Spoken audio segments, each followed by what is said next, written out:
அகமதாபாத் ஏர் India விமான விபத்தில் 265 பேரின் உடல்கள் மீட்கப்பட்டுள்ள நிலையில் விமானத்தில் பயணித்த 242 பேரில் 241 பேர் உயிரிழந்ததாக ஏர் இந்தியா அறிவித்துள்ளது.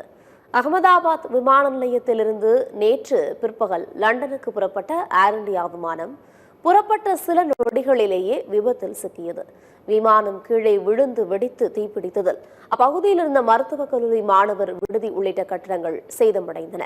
உடனடியாக சம்பவ இடத்திற்கு விரைந்த மீட்புப் படையினர் மீட்புப் பணியில் ஈடுபட்டனர். விபத்தில் சிக்கிய விமானத்தில் பயணித்த விஸ்வாஸ்குமார் என்ற பயணி அவசர கால கதவு வழியாக கீழே குதித்து உயிர் தப்பினார். உயிர் தப்பிய பயணி மற்றும் காயமடைந்த பகுதியைச் சேர்ந்த குடியிருப்பு வாசிகள் மற்றும் மருத்துவ மாணவர்கள் மீட்கப்பட்டு மருத்துவமனையில் அனுமதிக்கப்பட்டனர். உயிரிழந்தவர்களின் உடல்கள் மீட்கப்பட்டு அரசு மருத்துவமனைக்கு கொண்டு செல்லப்பட்டன. இதில் பலரது உடல்கள் அடையாளம் காண முடியாத நிலையில் உள்ளதால் DNA பரிசோதனை மூலம் உடல்களை அடையாளம் காணும் பணிகள் நடைபெற்று வருகிறது. 265 உடல்கள் மீட்கப்பட்டுள்ள நிலையில் விமானத்தில் பயணித்த 242 பேரில் 241 பேர் உயிரிழந்ததாக ஏர் இந்தியா அறிவித்துள்ளது. எஞ்சிய உடல்கள் விமானம் விழுந்த பகுதியில் இருந்த மருத்துவ மாணவர்கள் மற்றும் குடியிருப்பு வாசிகள் என்று தெரிவிக்கப்பட்டுள்ளது. அகமதாபாத் ஏர் இந்தியா விமான விபத்து நிகழ்ந்த இடத்தில் மீட்பு பணிகள் நள்ளிரவுடன் நிறைவடைந்ததாக அறிவிக்கப்பட்டுள்ளது. விமான விபத்து நிகழ்ந்த இடத்தில் ஆய்வு செய்த மத்திய அமைச்சர் அமித் ஷா உயிர் தப்பிய நபரை சந்தித்து ஆறுதல் கூறினார்.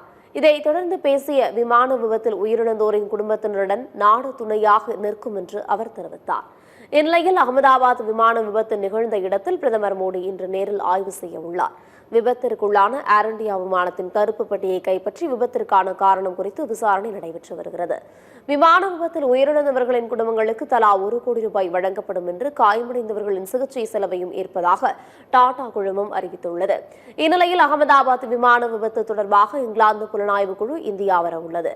இந்தியா தலைமையிலான விசாரணைக்கு இங்கிலாந்து குழு உதவி செய்யும் என்று இங்கிலாந்து அரசு தெரிவித்துள்ளது.